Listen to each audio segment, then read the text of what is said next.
Ralos shine on this divided land and part the mists of its history. Students of Follow with matching cape grace us with tracks from far Kourend. The kingdom asunder is strange, unknown to adventurers from Lumbridge, yet even so, emissaries seek out new, unquestioning adventurers to do their bidding. Fresh into the world after aiding Castle Chef, venerable Veos awaits in the pub. Treasure he seeks, hidden from his eyes, protected by the soil of Misthalin. Shrewdly he hires his pawns, adventurers, eager for payment for the task so simple.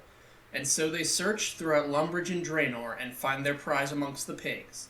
They return to Veos to claim their reward and ask him questions of his aims, yet no reply save dismissal. Surely payment warrants discretion and not inquiry.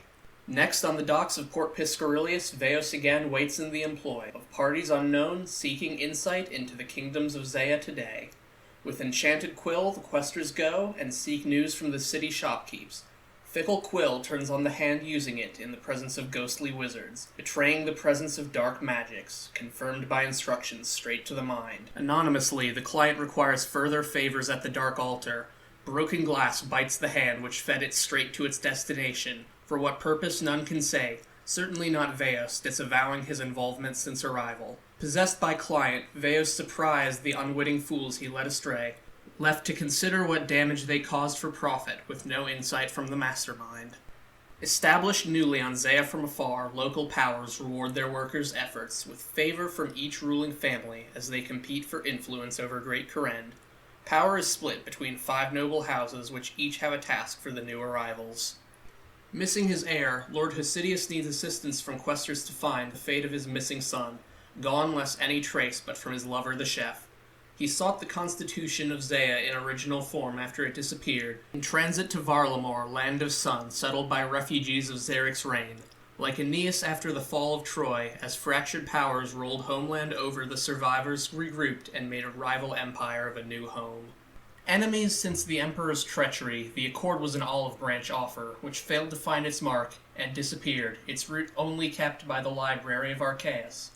Lost near caves untouched by man, or maybe a popular training spot, scion of House Hosidius and documenter rescued with ease by experienced adventurers who spent too long in the cave and returned to Lord Hosidius, who keeps it for his own to hold over other lords in the coming storm. Piscarilius is beset by unseen thieves uniting many gangs under their banner.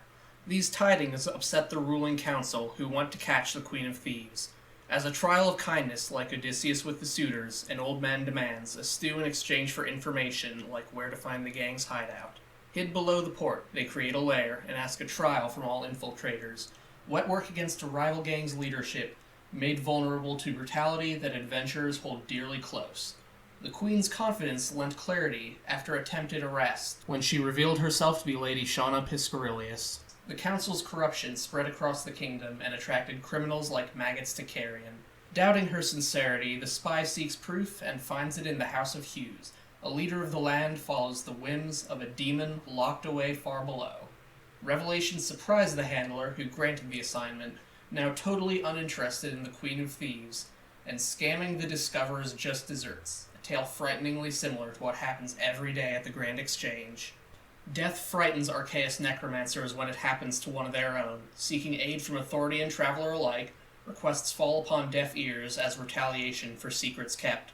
Council rule has outlived its usefulness to its subjects and serves only itself, while Lord Archaeus struggles against out-of-control magic and spirits caused by the failure of the Dark Altar. This threatens to send the mages straight to Hades and his instrument the Tascal, though they claim to serve an older power than pretender Guthics, known only as Fool.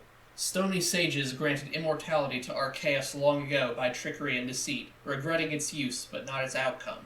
A deal is struck to free one soul from its earthen grave, straight to the realm of death. With task complete, it is revealed the Dark Altar is diverted at the source, redirected by strange device like waters of the Styx, returning to normal as the quester removes the vile device.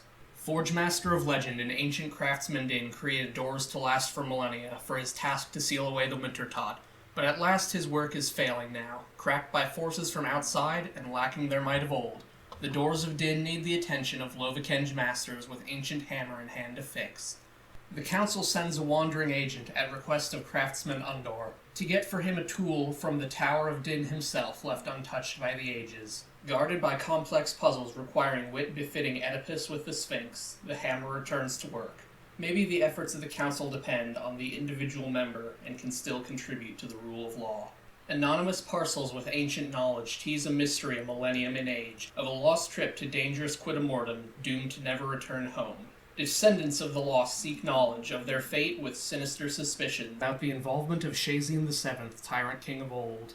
Obsession with death magic led Shazian to alter the Tower of Magic. Puzzles meant to guard secrets and stifle enemies who take their revenge from the grave. Scraps of word condemn the king and warn of lizardmen foes and alter falsehoods. Adventurers volunteer to repeat the doomed caravan for different results, with approval from Lord Shazian on the condition that his forefathers' legacy is preserved, lest the truth found harm his name, his hubris valuing his noble name over the explorers' lives, tone deaf to the tragedy of it. The trek takes route through swamps and mires, full to the brim with lizardmen, to the summit of Mount Quidamortem and the dread heart of Zarek's power. With chambers reaching deep into the ground, a home for opportunistic explorers. No undeserved twisted bows to find. Abandon all hope, ye who enter here. But a lesser evil lurks by the path, the lizardmen predating Zarek, alongside an altar which transfers life for King Shazian to become Zarek? Maybe still around, waiting to bring ruin, covered up like a conspiracy, for the man who brought to attention discrepancies in the history disappeared without trace alongside the proof needed to link Zarek and King.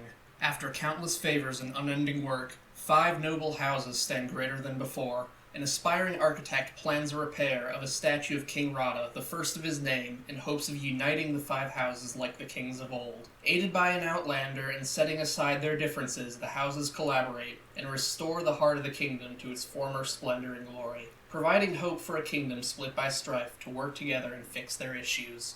Yet the story does not stop with past deeds and heroics, as shown by Rhapsode Settled. Gielinor is a land of many stories yet to be told by those adventuring. 2 cycles past, many explorers called the Twisted Continent their homeland, leagues away from how most begin their quest. Such exotic locales attract fancy. As a whole continent to explore, there are even guides to the best methods. Kourendiad's story is far from written yet, and we shall see what changes with time.